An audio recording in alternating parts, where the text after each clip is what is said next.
Okay, first we will discuss yesterday's paper, whatever difficult questions. First we will do that. After that we will continue by technology. Yes. Any question?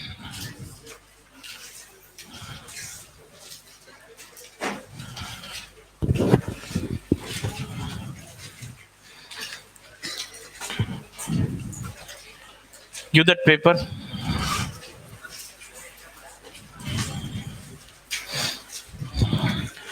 एक question था, देखिए, woman present to her physician complaining that her menstrual cycles are irregular. She report that she menstruates each month, but she cannot predict when. After reporting the dates of her last 5 periods, her physician concluded that her cycle is normal, but that it is a 35-day cycle. ये underline करने की चीज है. अगर 35 days की अगर menstrual cycle हो रही है, then when ovulation can be predicted. तो इस टाइप के क्वेश्चन को कैसे करना है? Duration of menstrual cycle -14 days करना चाहिए. ओके, मतलब यहां पर जो मेन वो काम का वर्ड है 35 डेज साइकिल बोल रहा है. 35 डेज -14 डेज करना. Whatever the duration of menstrual cycle given -14 days कीजिए, you will get your answer. Okay, 40 days का मेंस्ट्रुअल साइकिल हो, 35 डेज का हो, 34 डेज का हो, या 28 डेज का हो, 28 डेज का भी रहा हो, तो ओव्यूलेशन का डे कैसा करना है? -14 करना, ओव्यूलेशन डे आ जाएगा. चलो नेक्स्ट. और कोई क्वेश्चन था तो बोलो. एक क्वेश्चन और था, which fact about the mammary gland in human is false? A non-functional mammary gland is a characteristic of all male mammals. ये स्टेटमेंट all यहां पे रहने से रॉन्ग हो गया है. all रहने से, because there are some egg-laying mammals which secrete milk even in male partner also. Male also secrete milk in egg-laying mammals.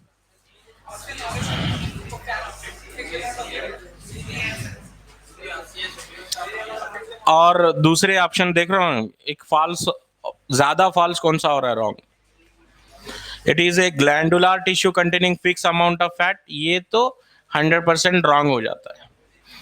So fix amount of fat is not present. Even NCERT you can refer. Memory gland contain variable amount of fat बोल सकते हैं. लेकिन A option क्या है ना, in presence of C option, A option cannot be taken as answer. A तो नहीं ले सकते आंसर अब, क्योंकि C तो 100% रॉन्ग ही है, ज्यादा रॉन्ग है वो. कुछ मैमल हो सकते हैं exceptional male mammal which are also secreting milk, जैसे कि एग लेइंग मैमल, लेकिन वो एक्सेप्शन है. प्लैटिपस वो एक एक्सेप्शन के लिए आप सही नहीं मान सकते इसको. ठीक है. So A can not be taken as answer. C तो 100% आंसर है. और कोई क्वेश्चन? क्या था, पढ़ो. Which project is going on in Dachigam sanctuary, Srinagar, Jammu Kashmir? Hangul project. Hangul project हो रहा है, वहां पे एक डीर होती है हंगल बोल के. यस, पढ़ो क्वेश्चन पढ़ो.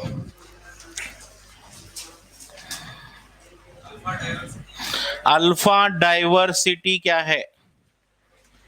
अल्फा डाइवर्सिटी क्या है? Diversity within a community है. Diversity within a community, within a community, ये अल्फा डाइवर्सिटी हो within a community. Beta diversity होती है, beta diversity is diversity between communities, between two different communities. हाँ, NCERT से थोड़ा सा गया है, ये एक्सटेंडेड है, करना चाहिए, मालूम रहना आपको, नोट्स में लिख के रहना आप। अल्फा डाइवर्सिटी हो गया, बीटा डाइवर्सिटी हो गया, और एक डाइवर्सिटी है गैमा डाइवर्सिटी। गैमा डाइवर्सिटी क्या है? Diversity within the total geographical area. एक टोटल ज्योग्राफिकल एरिया, पूरा एरिया देखा जा रहा है, टोटल एक एरिया देखा, जैसे Karnataka, diversity of entire Karnataka is gamma diversity. Diversity within one community, Bidar, तो अल्फा डाइवर्सिटी। बिटवीन कम्युनिटीज, दो अलग अलग कम्युनिटी जैसे बीदर और गुलबर्गा, दोनों की डाइवर्सिटी स्टडी कर रहे हैं तो बीटा डाइवर्सिटी। हाँ बोलो। हाँ, की स्टोन स्पीशीज तो हम करे थे ना अच्छे से। की स्टोन स्पीशीज का मतलब है the species which are insignificant in number, the species which is in less number but plays important role in supporting many other species. Best example मैं लिया था आपको, banyan tree. Banyan tree is very few in a city, very few banyan trees in a city, but wherever banyan trees are present, they are supporting many number of other species. One banyan tree supporting so many insects, so many birds, so many monkeys. Okay. और कोई question पूछना चाह रहे हैं आप? हाँ,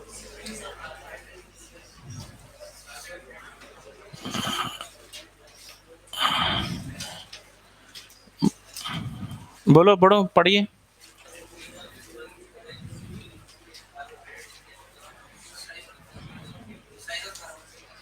size of,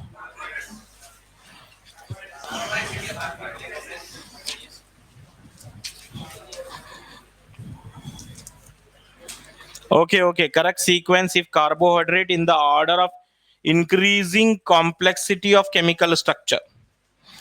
Arrange the following carbohydrate in increasing order of their complexity. तो याद रखना, ये कोई भी कर सकता था भाई, थोड़ा सा लॉजिक लगाना था। सुक्रोज मतलब क्या है? उसमें एक ग्लूकोज और एक फ्रुक्टोज है, और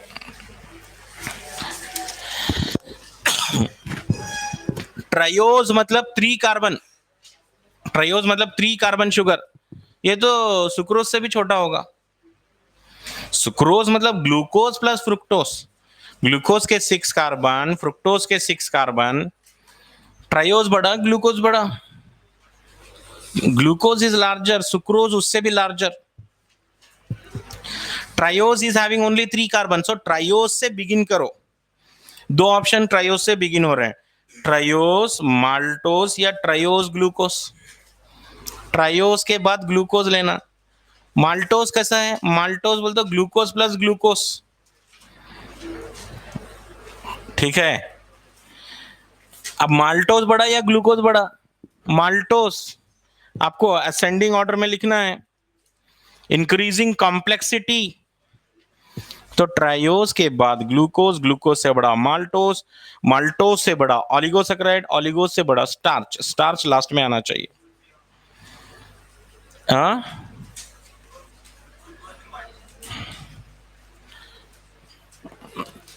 देखो, सेकंड ऑप्शन लेना या थर्ड ऑप्शन लेना, बोलो आप।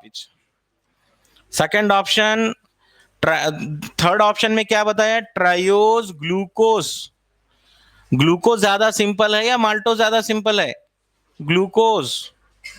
माल्टोज बोले तो उसमें 2 ग्लूकोज के यूनिट्स। सेकंड ऑप्शन तभी एलिमिनेट हो गया, थर्ड ऑप्शन पढ़ते ही, ट्रायोज ग्लूकोज माल्टोज। ग्लूकोज आया है, वहां पे क्या बोल रहे हैं? ट्रायोज माल्टोज सुक्रोज, ठीक है। और कोई क्वेश्चन? रॉन्ग हो गए तो और क्या है?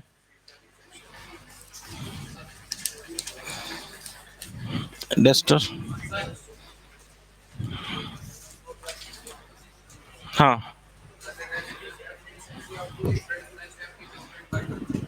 क्या बोलो? Catalytic efficiency of two different enzymes. Catalytic efficiency of two different enzymes is compared by Km value. The enzyme which are having low Km value, low Km value means enzyme और substrate की affinity ज्यादा है. High Km value मतलब enzyme और substrate की affinity low है.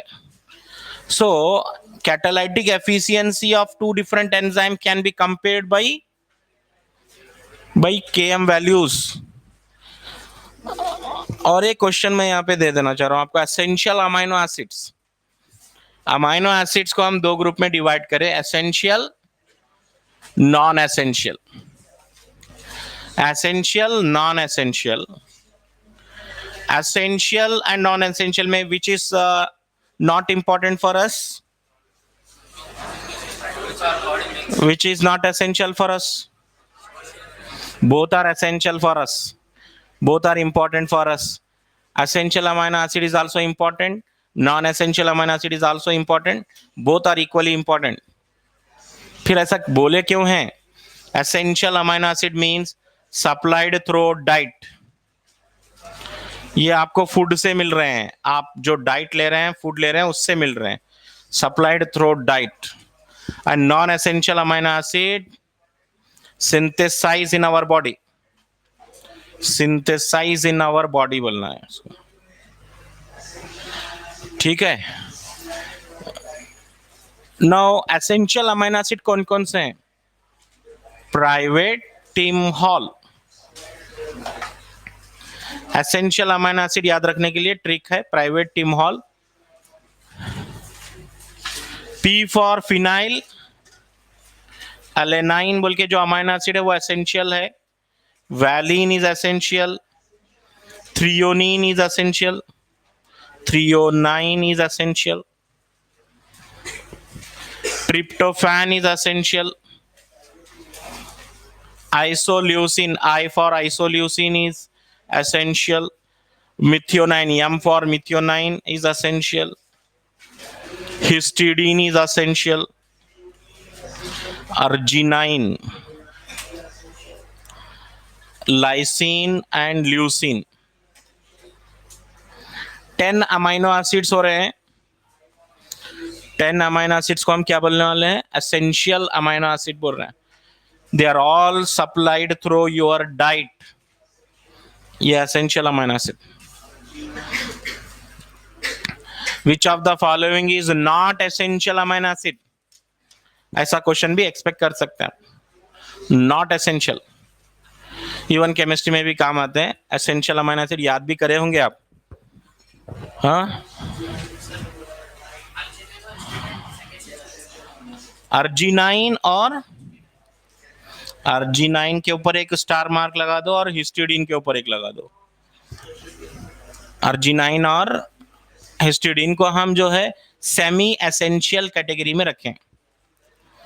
Semi एसे मतलब वो भी एसेंशियल ही हैं, समझो आप. सेमी एसेंशियल बोल रहे हैं.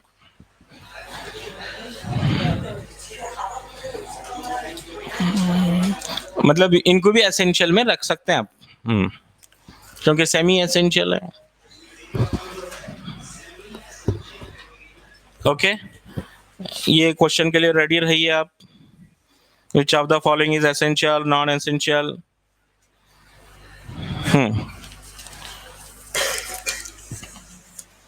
चलिए, ये हो गया ये question paper.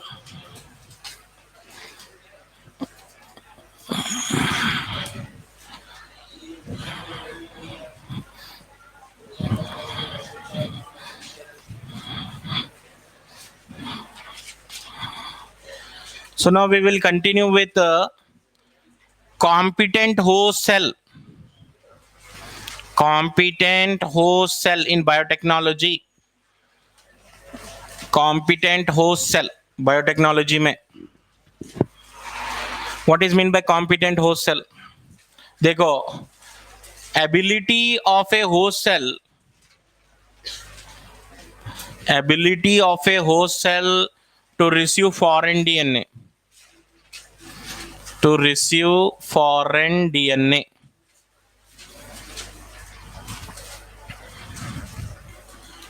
Ability of a host cell to receive foreign DNA is called competent.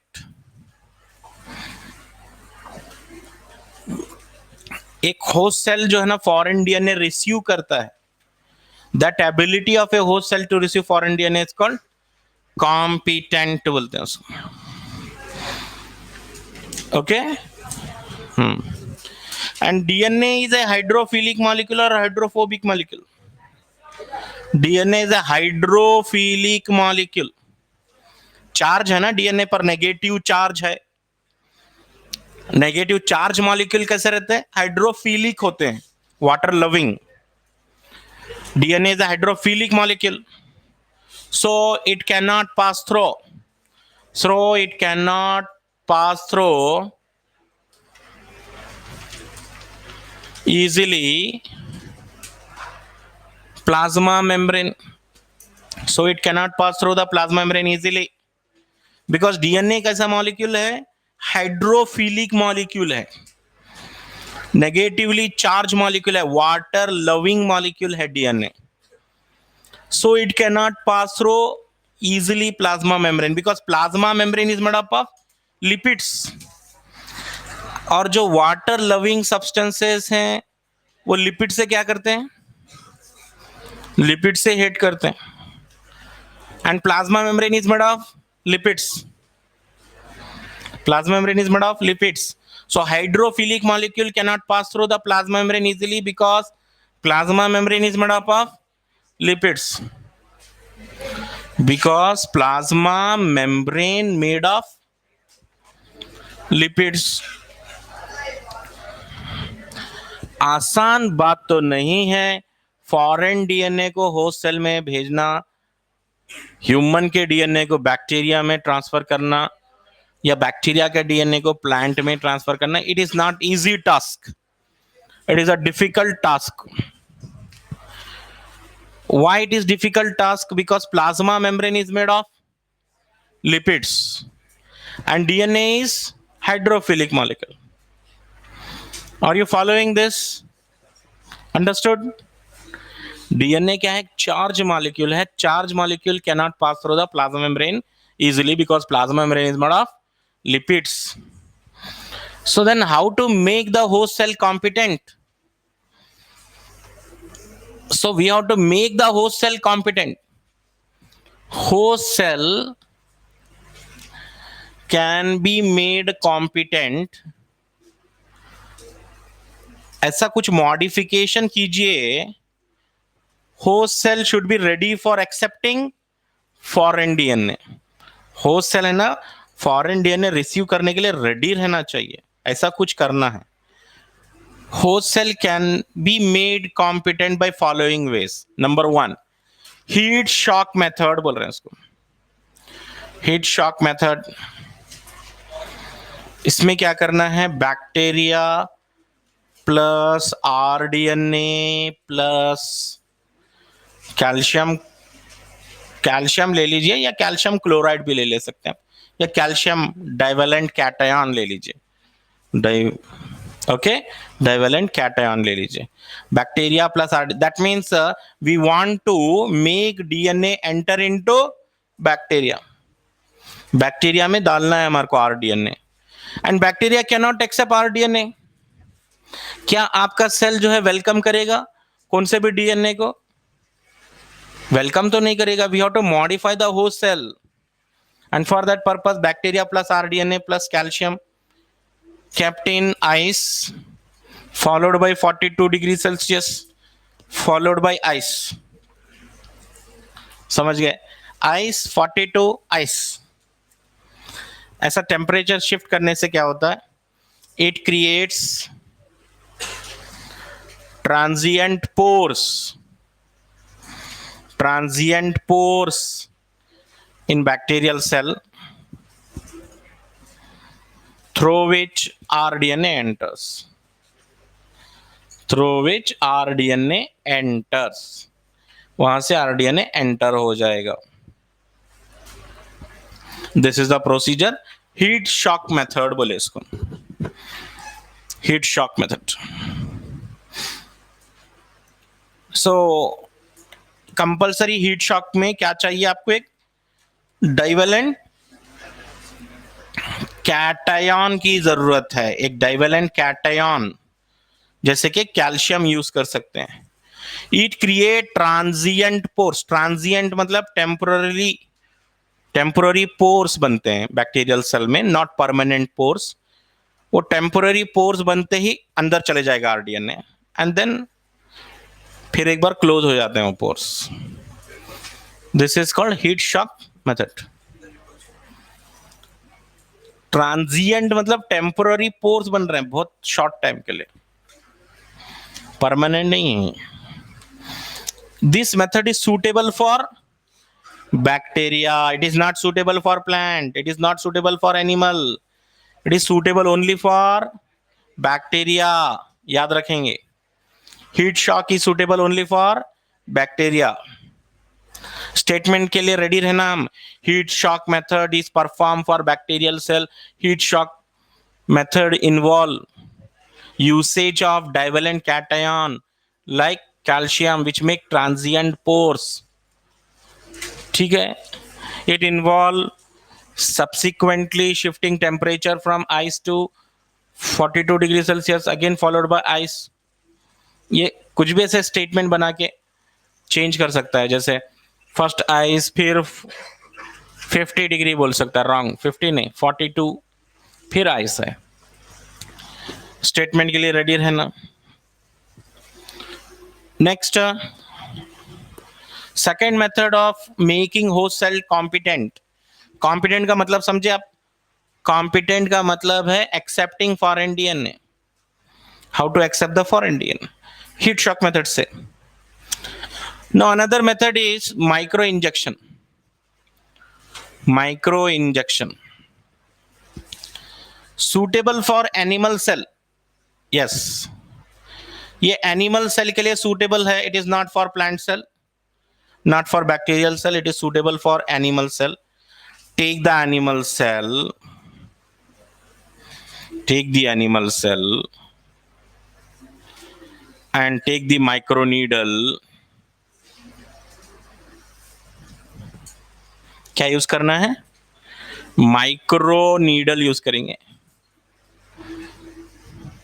Directly this foreign DNA is inserted or injected into the nucleus of animal cell. rDNA directly injected into the nucleus of animal cell, into the nucleus of animal cell, nucleus of animal cell using micro needle, micro needle use करके direct inject करना under microscope. The whole process is carried out under microscope, पूरा process microscope में करना है। ये micro injection हो गया, because animal cell तो देख नहीं सकते हम विदाउट माइक्रोस्कोप, सो कंपल्सरी माइक्रोस्कोप चाहिए और माइक्रो नीडल होना चाहिए, माइक्रो इंजेक्शन बोल रहे हैं। हाँ, यस, माइक्रो नीडल होता है, पूरा माइक्रोस्कोप में चल रहा है ये प्रोसेस, आसान नहीं होगा। नॉर्मल इंजेक्शन नहीं है, ये माइक्रो इंजेक्शन है, ठीक है। जो नॉर्मल इंजेक्शन होगी उसकी नीडल जो है कितने टाइम्स लार्जर होगी एनिमल सेल से, हाँ, मिलियंस ऑफ टाइम्स लार्जर होगी। वो सेल जो है बहुत छोटा है, माइक्रोन्स में है, इसके लिए माइक्रो नीडल यूज किया जाता है। Next, third method, biolistic method, biolistic और जीन गन मेथड बोल रहे हैं इसको, जीन गन मेथड और बायोलिस्टिक मेथड। ये मेथड में क्या कर रहे हैं हम, rDNA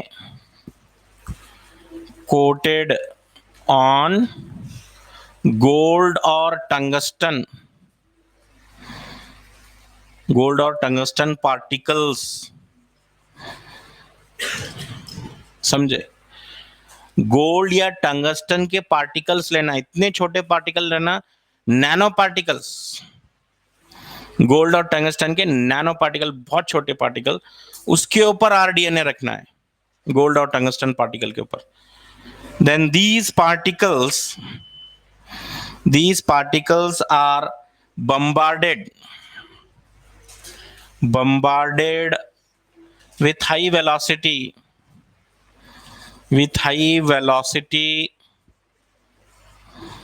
on plant cell, with high velocity on plant cell। ये पार्टिकल को है ना हाई वेलोसिटी के साथ बम्बार्डेड करना है, that mean they are thrown with high velocity on plant cell. Okay, high velocity के साथ जो है वो पार्टिकल को प्लांट सेल पे थ्रो करना है, so that those particle crosses cell wall, plasma membrane, nucleus, अंदर चले जाना न्यूक्लियस में हाई वेलोसिटी के साथ। ये मेथड को बोलते हैं बायोलिस्टिक मेथड और जीन गन मेथड बोल के। It is suitable for plant cell, ये मेथड सूटेबल है प्लांट सेल के लिए। And why we use here gold और tungsten particle only? Because gold and tungsten particles are chemically inert, reactive तो नहीं है ये। गोल्ड और टंगस्टन इनर्ट हैं, केमिकली इनर्ट हैं, so they will not make any changes और reaction with our DNA, DNA के साथ तो चेंजेस नहीं करते। सो प्लांट सेल पे हाई वेलोसिटी के साथ थ्रो करना है। सो ट्रायल एंड एरर है, many times we may fail here, trial and error है, बहुत बार करना पड़ता कोशिश, कब जब जाके एक बार सक्सेस मिल सकती है। समझ गए?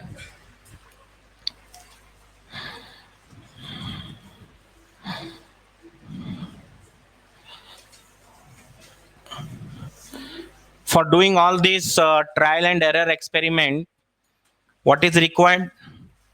Lady's hand with lion heart is required. Ladies hand मतलब क्यों बोल रहे हैं यहाँ पे?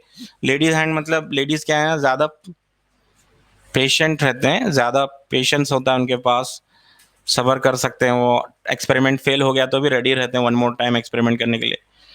यूजुअली मेल्स क्या है, रिसर्च में उतने आगे नहीं रहते, because males are not having so much of patience. Okay, जिनके पास भी ज्यादा पेशेंस है वो रिसर्च में बहुत आगे जाते हैं, बिकॉज 100 टाइम एक्सपेरिमेंट करना है या 100 से ज्यादा ही करना है, पता नहीं, ट्रायल एंड एरर है। Then one more, fourth one, electroporation method. Animal cell के लिए यूज कर रहे हैं electroporation. Cell is kept in electric medium, electric medium में रखेंगे,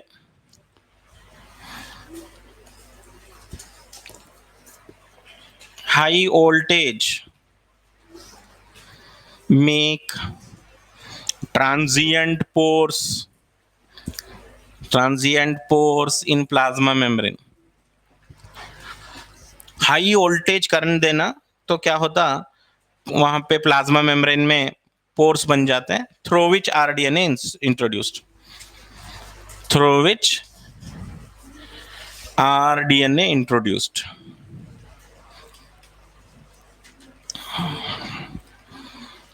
इलेक्ट्रोपोरेशन मेथड बोले उसको, इलेक्ट्रोपोरेशन, करंट दे रहे हैं, यहां पर करंट का यूज कर रहे हैं तो इलेक्ट्रोपोरेशन, इंजेक्शन दे रहे हैं तो माइक्रो इंजेक्शन, गोल्ड और टंगस्टन के पार्टिकल बम्बार्डेड कर रहे हैं तो बायोलिस्टिक और gene gun method, different methods. Now after this competent the ability of host cell to receive the foreign DNA, but different methods we have made the host cell competent। कभी current दे रहे हैं cell को, या कभी injection दे रहे हैं या heat shock दे रहे हैं। There are different methods of making host cell competent, Now the last part of the chapter begins, and the last part of the chapter is process of rDNA technology. How to do rDNA technology? rDNA technology बोल तो आपके mind में एक picture आना चाहिए, और वो picture क्या है? First of all isolation of DNA from human cell. एक ऐसा पूरा इमेजिनरी पिक्चर आना। rDNA टेक्नोलॉजी में हम क्या करते हैं? First of all human cell से डीएनए निकालते हैं और इधर से बैक्टीरिया से प्लाज्मिड निकालते हैं। लेफ्ट हैंड साइड बैक्टीरिया से प्लाज्मिड निकालेंगे, right hand side human cell से डीएनए निकालेंगे। नाउ ह्यूमन डीएनए में से एक पर्टिकुलर जीन कट करके निकालेंगे और वो प्लाज्मिड के साथ अटैच कर देंगे, then it will become rDNA. Then rDNA को हम बैक्टीरिया में रखेंगे, then bacteria with rDNA is called transformant. That transformant is taken into the a large container bioreactor. Bioreactor में रखेंगे, कंटेनर होता है which is having suitable temperature, pH, oxygen, nutrition, everything controlled. In that controlled condition, the transformant multiply rapidly. One transformant become 2, 2 become 4, 4 become 8. Continuous growth occur. And that growth of transformant, when it goes in billions में जब जाएगा, तो gene आप bacteria में डाले थे ना, वो जीन से प्रोटीन बनेगा लार्ज क्वांटिटी में। For example insulin. Eli Lilly company बल्कि 1983 में अमेरिकन कंपनी एली लिली वो एक फॉर्मूला तैयार करे डायबिटीज लोगों के लिए, इंसुलिन, रेडीमेड इंसुलिन। आज हर मेडिकल शॉप पे इंसुलिन मिल जाता है। वो इंसुलिन सबसे पहले 1983 में एली लिली कंपनी बनाई थी।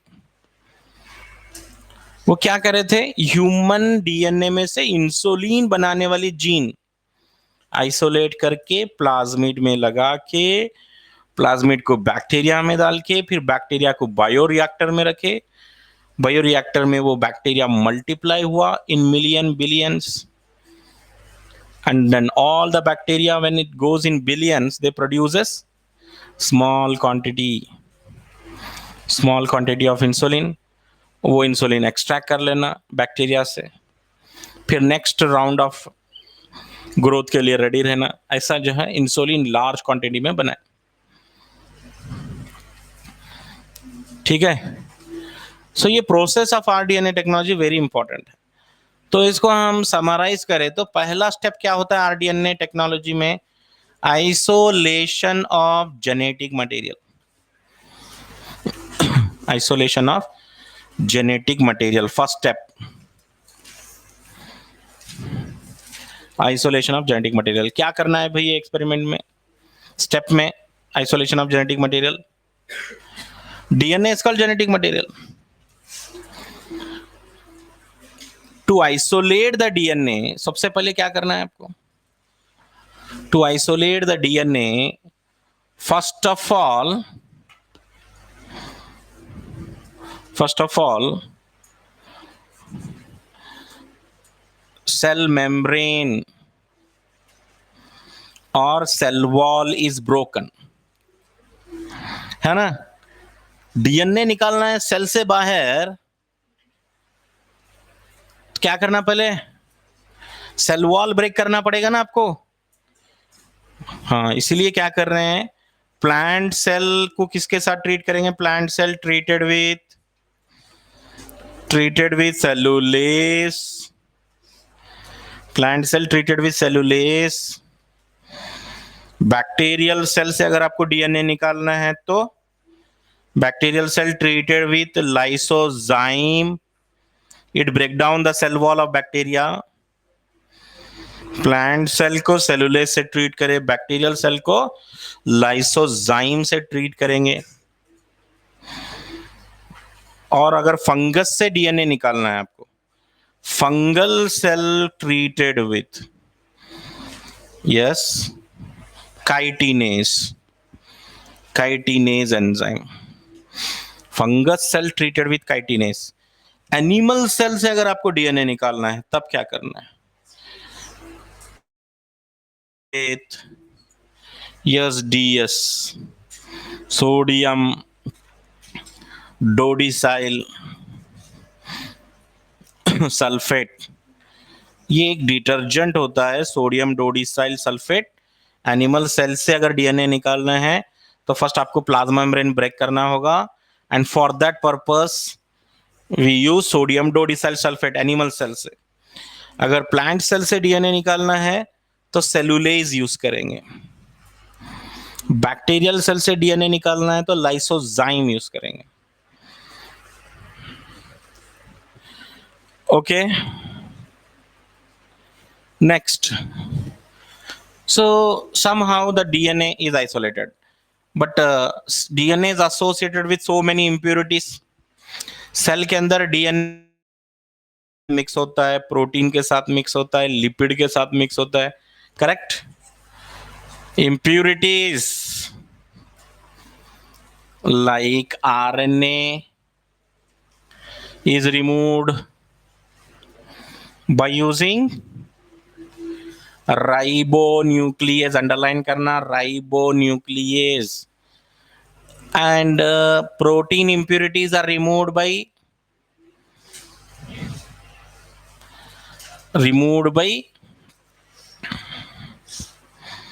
proteases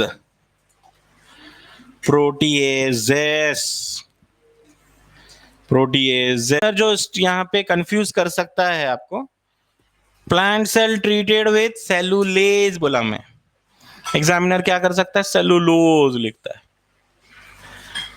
एक ही जगह वो लिख दे तो चले गया ना, मतलब सेलुलेज सेलुलोज आया तो 2 बार पढ़ना। कितने बार पढ़ना? 2 बार देखना, सेलुलोज बोला है क्या सेलुलेज बोला है, उतने में मार्क्स जा सकते हैं। प्रोटीएज भी 2 बार पढ़ना, क्योंकि प्रोटीएस में अगर एक ही जगह ओ लिखे ना, प्रोटीओस अलग मतलब है उसका। Proteose break down product of protein बोलते हैं उसको, प्रोटीन को ब्रेक करे तो proteose, but I am not saying proteose. क्या बोल रहा हूं मैं यहाँ पे? प्रोटीएजेस। अंडरलाइन करके रखो आपके पास नोट्स में, cellulase, lysozyme, chitinase, sodium dodecyl sulphate, ribonuclease, protease, इतने सब जो है नोट करके रखना। एंड फाइनली डीएनए को क्या है ना, प्रिसिपिटेट करना पड़ता है। DNA precipitated out by using DNA precipitated out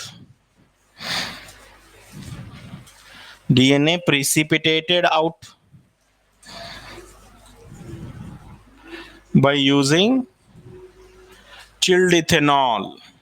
ये भी क्वेश्चन बन सकता है। What is the DNA precipitating agent? DNA precipitating agent कौन सा है? Chilled ethanol. डीएनए स्टेन कौन सा है? Ethidium bromide. DNA seen in visible light और UV light? UV light. DNA के कलर्ड बैंड्स क्या कलर था? Orange colour bands. डीएनए का प्रिसिपिटेटिंग एजेंट कौन सा है? चिल्ड इथेनॉल है। And the impurities like RNA and protein are associated with the DNA, which can be removed by using proteases and ribonucleases। ठीक है, ये होता है isolation of DNA.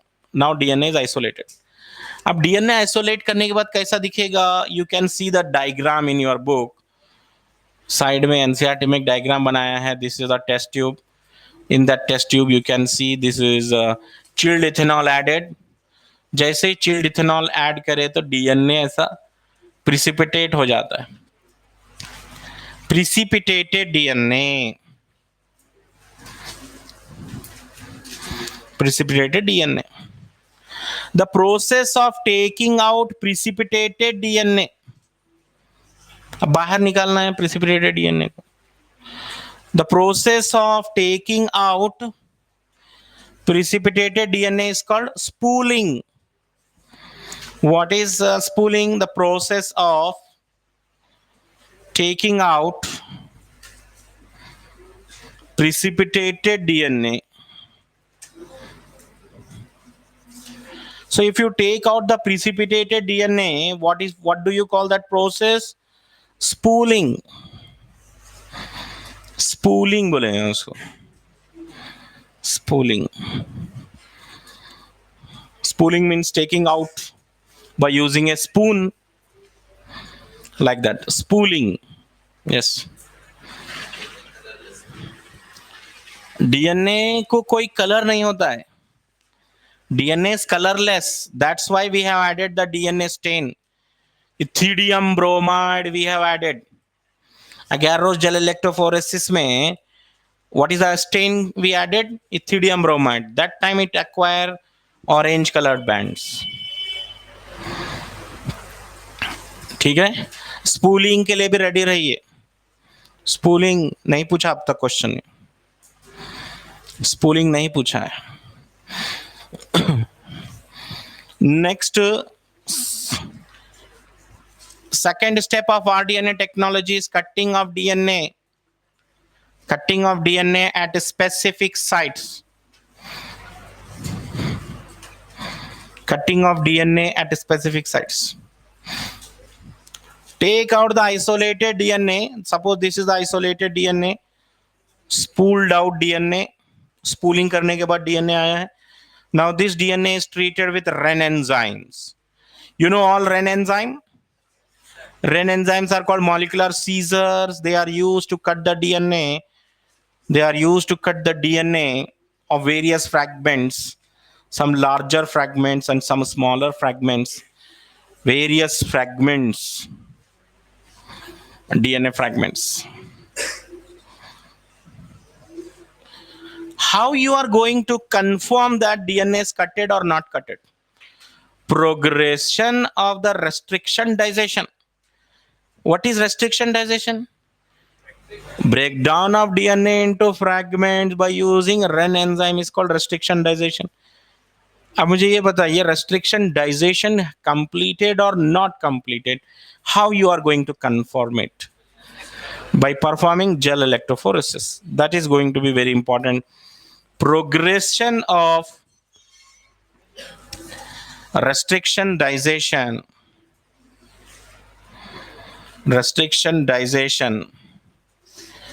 can be confirmed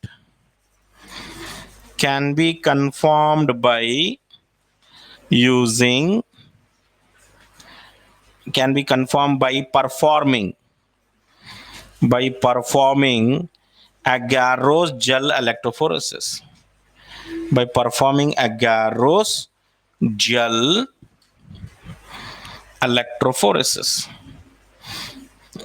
agarose gel electrophoresis करने पर आपको पता चलेगा whether DNA is broken or not broken. How you are going to confirm whether the DNA broken or not broken?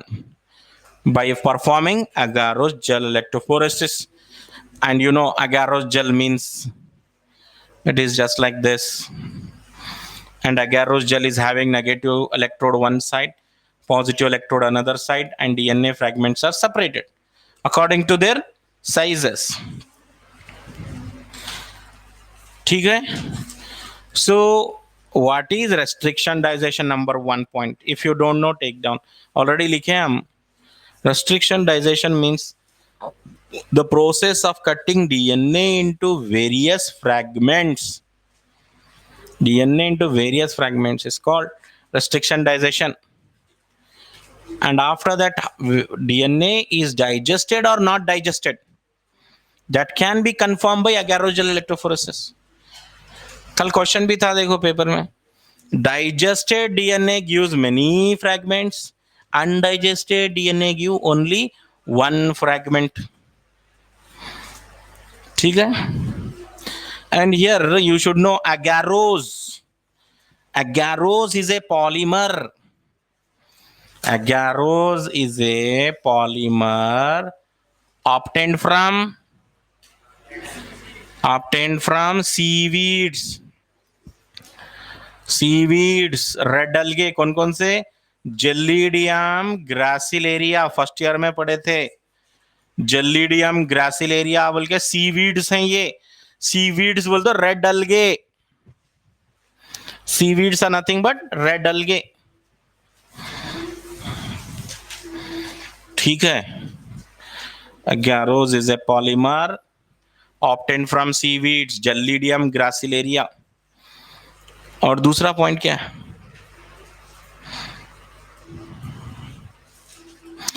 Agarose जल, जल है ये। जल का मतलब होता है neither completely solid nor completely liquid, जल होता है वो। और अगैरोस जल हैज सीव इफेक्ट। कैसा होता है अगैरोस जल? सीव इफेक्ट रहता है उसके अंदर। सीव, पोरोसिटी होती है अंदर, porosity, pores are present. It is not like plastic, है ना, प्लास्टिक की तरह एकदम सॉलिड ऐसा नहीं है, कोई मेटल भी नहीं है। ये जल है, सेमी सॉलिड है और उसके अंदर छोटे छोटे पोर्स हैं। Sieve means several small opening, several small pores through which the DNA can travel or through which the DNA can be separated on agarose gel. Now after this, suppose this is agarose gel and we separated 1 2 3 4 many fragments, many fragments. Suppose 1 2 3 4 5 6 fragments हैं आपके पास। Out of these 6 fragment, one particular fragment is taken out as a gene. One particular, suppose this one is insulin producing gene. Okay, insulin producing gene, and this insulin producing gene is taken out. Agarose gel से निकाल लेना based on their molecular weight, size, सब check करके कौन सा DNA fragment insulin producing gene है identify करके निकाल लेना बाहर। आपके पास अब कितने कॉपीज है इंसुलिन प्रोड्यूसिंग जीन के? 1 कॉपी है। अब इस 1 कॉपी के मेरे को कुछ बनाना चाह रहा हूं मैं, 1 बिलियन कॉपीज बनाना चाह रहा हूं। That is possible by 2 method से पॉसिबल है। आप जैसा बोल रहे हैं बायोरिएक्टर से भी पॉसिबल है, या पीसीआर भी कर सकते हैं। PCR is also one of the method. Third step, amplification of isolated DNA fragment, isolated DNA fragment, third step of rDNA technology. पूरा एक पिक्चर आपके सामने आना चाहिए। पहले हमने डीएनए आइसोलेट किया, फिर डीएनए को कट करे, डीएनए कट करके अगैरोस जेल करे, अगैरोस जेल में से एक पर्टिकुलर फ्रैगमेंट कट करके बाहर निकाल रहे हैं। Yes.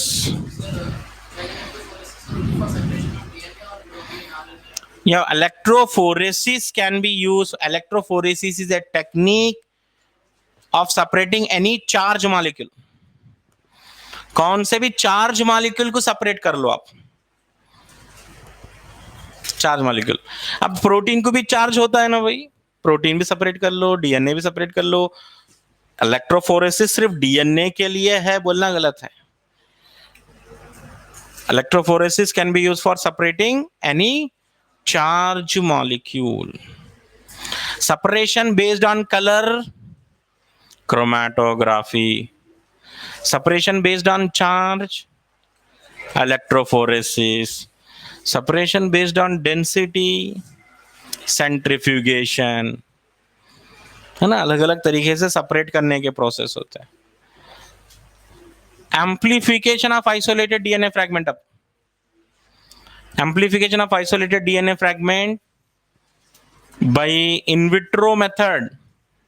अगर in vitro method से बोले using PCR, PCR यूज करना पड़ता। आप क्या करना चाह रहे हैं? Amplification. Amplification means increasing the amount of isolated DNA fragment.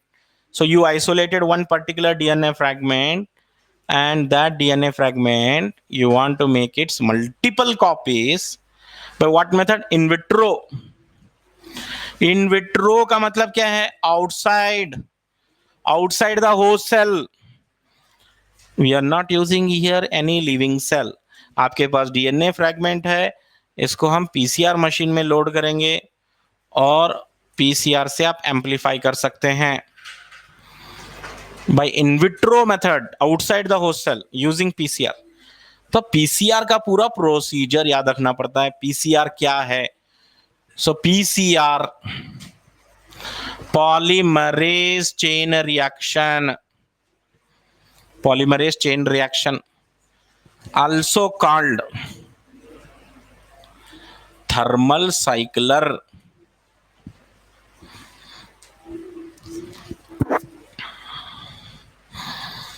and this machine invented by, कौन इन्वेंट करे थे मशीन?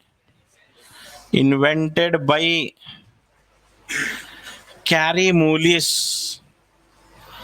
कैरी मूलिस ने इन्वेंट किया था मशीन को, कैरी मूलिस।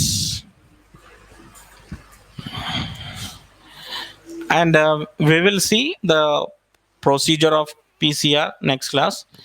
तो आफ्टरनून के क्लास में आज जो है ना ट्रांसपोर्ट इन प्लांट हम पढ़ेंगे। Transport in plant, all of you got schedule? Just 1 minute, schedule देख लेंगे।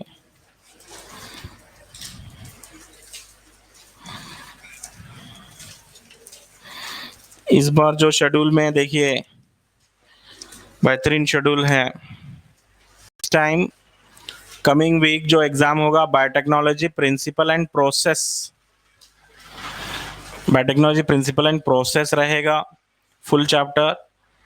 ओके, पूरा और एक बार अच्छे से पढ़ लेते आइए। ट्रांसपोर्ट इन प्लांट रहेगा, डाइजेशन एंड अब्जॉर्प्शन रहेगा मॉड्यूल 4 से, मॉड्यूल 4 से रहेगा। अब आप सोच रहे थे होंगे प्रिंसिपल ऑफ इनहेरिटेंस तो शुरू हुआ था, डाइजेशन क्यों डाल दिए? तो प्रिंसिपल ऑफ इनहेरिटेंस क्या है वो आप खुद ब खुद नहीं पढ़ सकते, चैप्टर कॉम्प्लिकेटेड है। एक बार सिलेबस खत्म होने दे, अप्रैल 19 के बाद जो है हम वो चैप्टर अच्छे से क्वेश्चंस करेंगे हम पूरे, प्रिंसिपल ऑफ इनहेरिटेंस वगैरह। उसके बाद टेस्ट ले सकते हैं उसका, ठीक है। डाइजेशन अच्छे से कर लेना, डाइजेशन चैप्टर पूरा NCERT notes, transport in plant, biotechnology, ये वीक के लिए रेडी रहिए। ओके, और जो ये वीक में जो एग्जाम्स होते थे, जैसे वेडनेसडे एक वर्कशीट होती थी आपकी, सैटरडे एक होती थी, और कुछ बच्चों के थर्सडे भी होती थी वर्कशीट। तो ये वीक में वेडनेसडे नहीं है, थर्सडे नहीं है, डायरेक्ट सैटरडे के दिन वर्कशीट रहेगी। Okay, thank you. वो सब molecular basis, principle of inheritance, उसको हम कराएंगे, पहले वही कराएंगे डिफिकल्ट चैप्टर्स अप्रैल 19 के बाद। Thank you.